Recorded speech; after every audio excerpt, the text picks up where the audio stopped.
Assalamualaikum warahmatullahi taala wabarakatuh dan salam sejahtera. Saya Siti Nurhalizan binti Anwar bersama rakan saya Nur Suhana binti Sabtu dan Ain Yasirah binti Abu Kasim akan membentangkan kepelbagaian agama dalam konteks hubungan etnik. Okey, baiklah. Terlebih dahulu saya menerangkan takrifan agama dan kepercayaan. Okey, agama ni dia berasal daripada perkataan bahasa Sanskrit yang dibawa oleh agama Hindu dan Buddha untuk menunjukkan sistem kepercayaan atau tata cara sesebuah upacara. Seterusnya adalah kepercayaan. Kepercayaan ni satu sistem yang membuat seseorang meyakini sesuatu sehingga mempengaruhi pola fikir dan tingkah laku kehidupan sehariannya lah. Apa perbezaan agama dengan kepercayaan ni? Agama ni dia berpegang kepada konsep ketuhanan, di mana Tuhan dipercayai ada satulah. Antara agama terbesar di dunia adalah agama Islam dan juga Kristian. Manakala kepercayaan adalah agama Hindu dan juga Buddha. Kepercayaan kepada Tuhan merupakan rukun negara pertama untuk negara Malaysia. Hal ini demikian kerana bangsa dan negara ini telah diwujudkan atas kepercayaan yang kukuh kepada Tuhan, di mana agama Islam menjadi agama kebangsaan untuk negara Malaysia. Yang kedua, menjadikan bangsa dan negara ini sebagai satu bangsa dan negara yang berdaulat. Yang ketiga, Perlembagaan Persekutuan memperuntukkan bahawa Islam adalah agama rasmi persekutuan seperti yang saya telah cakap tadi. Seterusnya, ketiadaan agama boleh meruntuhkan kepribadian seseorang dan merosakkan akhlak dan bangsa. Poin nombor 4 ni dikatakan begitu kerana tak ada agama dan kepercayaan yang diwujudkan untuk meruntuhkan nilai moral seseorang. Maksudnya, semua agama meminta setiap individu yang menganti agama dan kepercayaan itu untuk berlaku adil, untuk menjadi seorang umat yang baik dalam hidup bermasyarakat. Baiklah, seterusnya kita akan masuk kepada agama dan etnisiti. Okey, seperti yang kita tahu, agama tu adalah kepercayaan kepada Tuhan. Tapi etnisiti tu apa pula? Etnisiti tu adalah rasa kekitaan sesuatu etnik tertentu. Dia sifat kemasyarakatan yang ada dalam sebuah etnik. Itulah etnisiti. Maksudnya etnisiti ini wujud apabila adanya etnik. Etnik ni pula adalah satu kelompok masyarakat yang mengamalkan satu adat mengikut kepercayaan mereka lah. Contohnya etnik yang ada dekat Malaysia ni, kita ada etnik yang terkenal dekat Sabah Sarawak, kita ada Kadazan Dusun, Bajau dan sebagainya. Okey.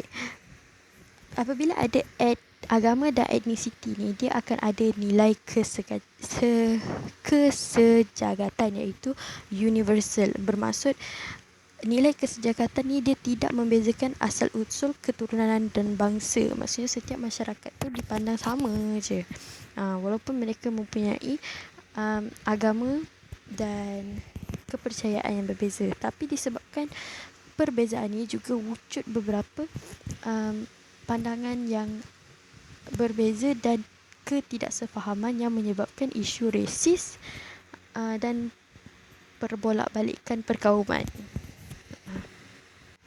Okey, baiklah. Seperti yang kata sebelum ni, perbolak-balikan perkauman dan isu resis ni boleh jadi atas sebab beberapa faktor lah. Antaranya, satu, masyarakat tidak memahami gaya hidup agama lain, dan mereka tidak ingin belajar konsep agama tersebut.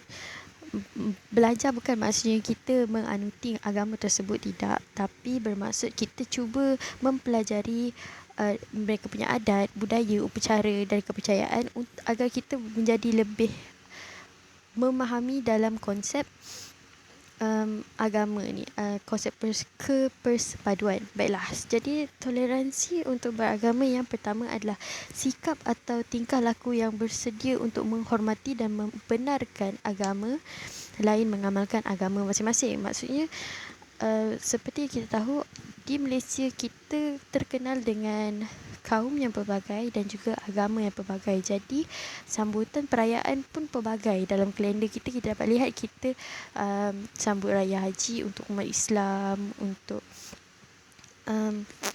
orang Sabah Sarawak mereka ada hari keamatan, untuk kaum Cina ada Chinese New Year. Jadi untuk kita menghormati mereka punya upacara itu, seperti kita tahu, contoh saya ambil contoh kaum Cina di Malaysia menyambut Chinese New Year dalam masa tempoh sebulan, dan banyak berlakunya bunga api, pembakaran bunga api dan mercun.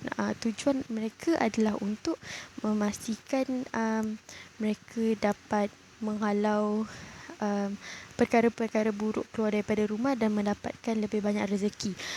Jadi kita sebagai masyarakat lain, kita harus memahami, menghormati mereka punya agama dan kepercayaan. Kita tak boleh nak marah-marah sebab benda tu berlaku setiap tahun. Okey, contoh lain, orang Melayu, kita ambil orang Islam, mereka menyambut hari raya. Jadi kita masa kita menyambut hari raya Aidilfitri pun kita membakar mercun. Jadi benda ni merupakan lebih kurang macam satu tradisi. Okay.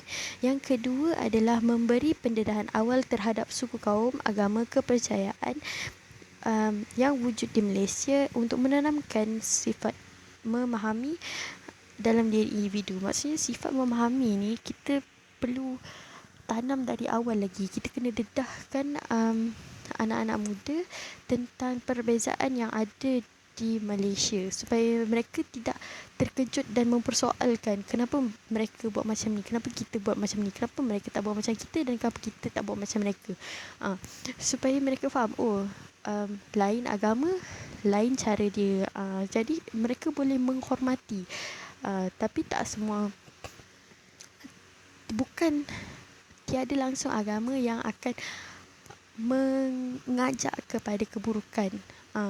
So dalam konteks ni kita perlu mendidik anak-anak daripada awal usia untuk adakan sifat memahami, sifat kesepaduan dalam diri mereka.